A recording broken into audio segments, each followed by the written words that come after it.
Throughout history and across cultures, the human spirit of competition has given birth to a multitude of games, sports, and challenges, each varying in nature and risk. While some remain benign and purely recreational, others tread the thin line between thrill-seeking and potential harm.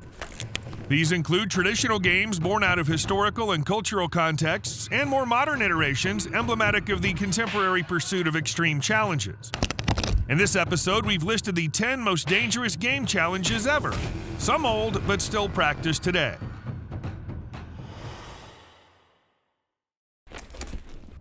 Number 10. The CALCIO STORICO. Translated as historic football, originated in 16th century Florence, Italy under the influence of the Renaissance nobility.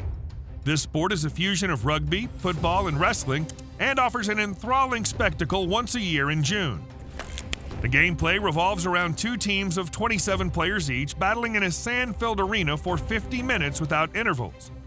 The objective is to score goals, CALCIO, by propelling the ball over a designated spot on the opposing team's end. Rules are minimal, allowing a blend of physical tactics including kicks, punches, and headbutts. Athletes frequently sustain abrasions, fractures, and concussions, emphasizing the peril associated with participation. Number 9. ENCIERRO. Colloquially known as the running of the bulls, has its roots in the 14th century and is a key element of the San Fermin festival in Pamplona, Spain.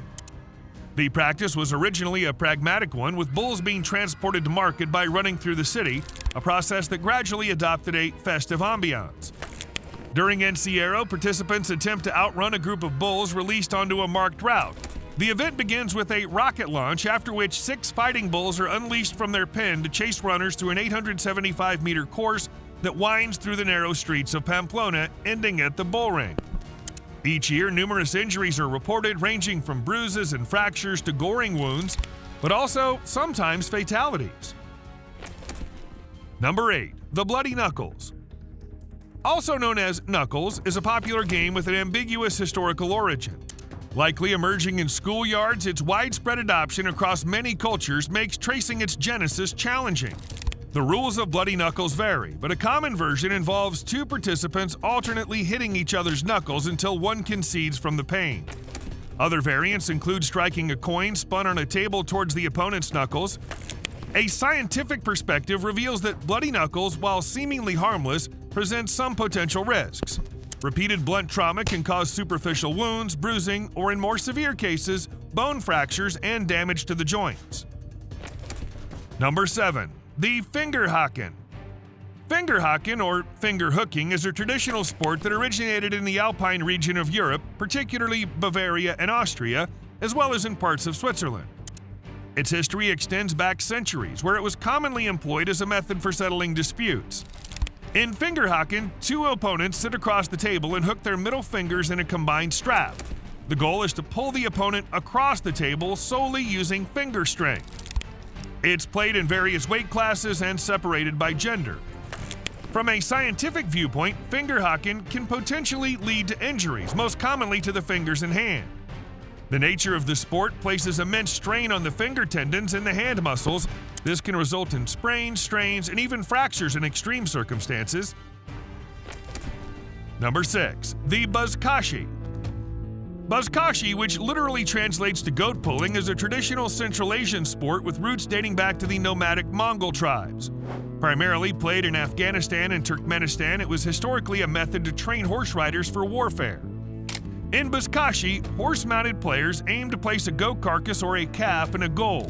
The field has no specific size, the game can last for several days, and teams can consist of anywhere from a few players to several hundred.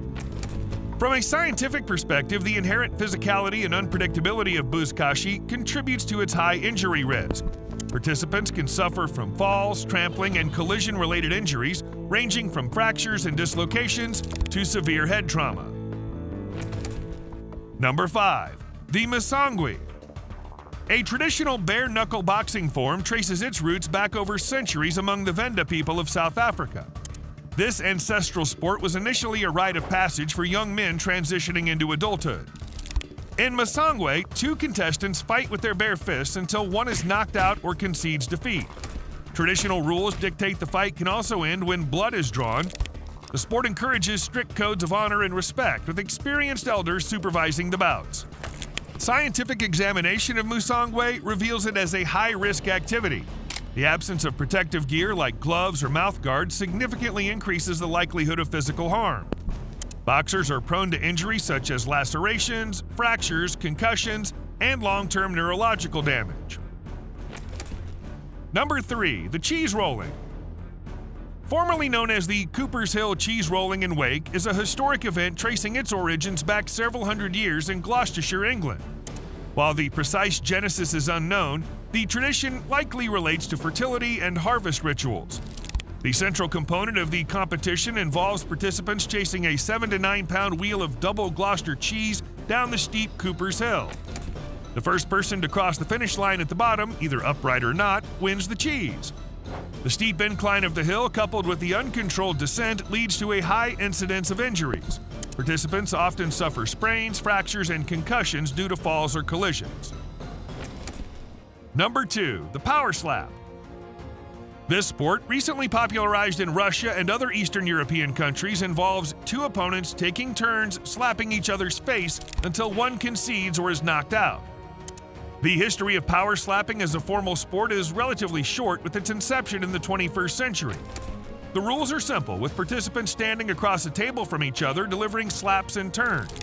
Competitors must keep their feet planted, and strikes must be open-handed. The aim is not only to endure pain, but to maintain balance and consciousness. Participants face a high risk of facial bruising, lacerations, concussion, and even more severe neurological trauma. Furthermore, repetitive blunt force to the head can potentially lead to long-term health effects, including traumatic brain injury. Number 1. The Russian roulette. Russian roulette, an extremely dangerous and potentially lethal game, emerged in the 19th century among Russian soldiers. The exact origin is unclear, but references to the game appear in various works of literature and historical accounts. In Russian roulette, participants place a single round in a revolver, spin the cylinder, place the muzzle against their head, and pull the trigger. The game relies heavily on chance, with the fatal outcome dependent on where the cylinder stops. Scientifically, Russian roulette is one of the most dangerous games one could participate in, with a probability of death during each turn. Beyond the immediate lethal potential, survivors might suffer traumatic brain injury, psychological trauma, and lifelong regret. Despite its significant danger, Russian roulette has been depicted in popular culture, often used to symbolize extreme risk-taking. This game continues to draw interest from sociologists and psychologists exploring the human propensity for risk, thrill-seeking, and self-destructive behavior. That was all for this episode. See you next time.